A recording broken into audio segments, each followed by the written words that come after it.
नमस्कार मित्रांनो, स्वागत आहे तुमचं पुन्हा एका नवीन व्हिडिओमध्ये। मित्रांनो, बऱ्याचदा मुलांच्या बाबतीमध्ये आपण असं पाहतो की साधारण ती थोडी कळत्या वयाची झाली की आपोआपच ती शांत आणि अबोल होऊ लागतात। डोक्यावर कसला तरी ताण आहे अशा ओझ्याखाली ती राहू लागतात।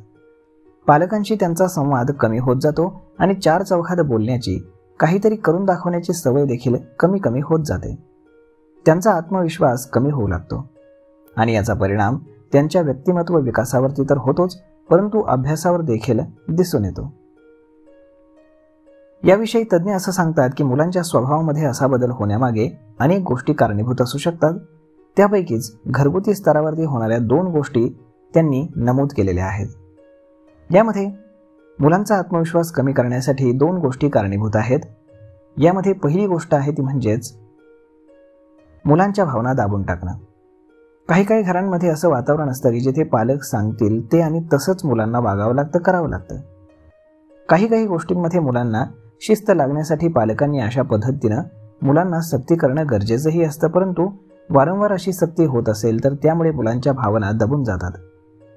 आपण काही केलं तरी ते पालकांना आवडणार नाही अशी त्यांची ठाम समजूत होऊन जाते आणि त्यामुळे ते हळूहळू व्यक्त होणं आणि बोलणं टाळू लागतात।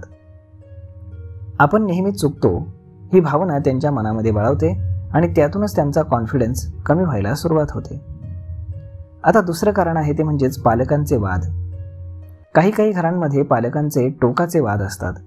दोन्ही पालकांमध्ये म्हणजेच आई वडिलांमध्ये नेहमीच मतभेद होत असतील, भांडणं होत असतील, त्यांचे विचार जुळत नसतील किंवा घरामध्ये नेहमीच ताणतणावाचं वातावरण राहत असेल तर त्याचाही वाईट परिणाम हा मुलांवरती होत असतो। मुलं पालकांशी भावनिकदृष्ट्या कनेक्ट होऊ शकत नाहीत। मुलांच्या या स्वभावामुळे ते दोन्ही पालकांपासून दुरावू लागतात। काही काही मुलांना घरातल्या या परिस्थितीमुळे असुरक्षित वाटतं आणि त्याचाही परिणाम त्यांच्या आत्मविश्वासावरती आपल्याला दिसून येतो। तर मग मित्रांनो, अशा पद्धतीनं आई वडील म्हणून तुम्ही केलेल्या या नकळत गोष्टी मुलांचा आत्मविश्वास कमी करतात आणि आपली मुलं ही लाजरी, बुजरी आणि अबोल राहतात। तर मग मित्रांनो, अशा पद्धतीने जर मुलांना घडवायचं असेल तर या गोष्टी नक्कीच आपण विचारात घ्यायला हव्यात। तर मग मित्रांनो, हा व्हिडिओ, ही माहिती तुम्हाला कशी वाटते हे तुम्ही आम्हाला कमेंट करून नक्कीच सांगा आणि जर आवडली असेल तर आपल्या जवळच्या मित्रमंडळींसोबत देखील हा व्हिडिओ तुम्ही शेअर करायला विसरू नका। धन्यवाद।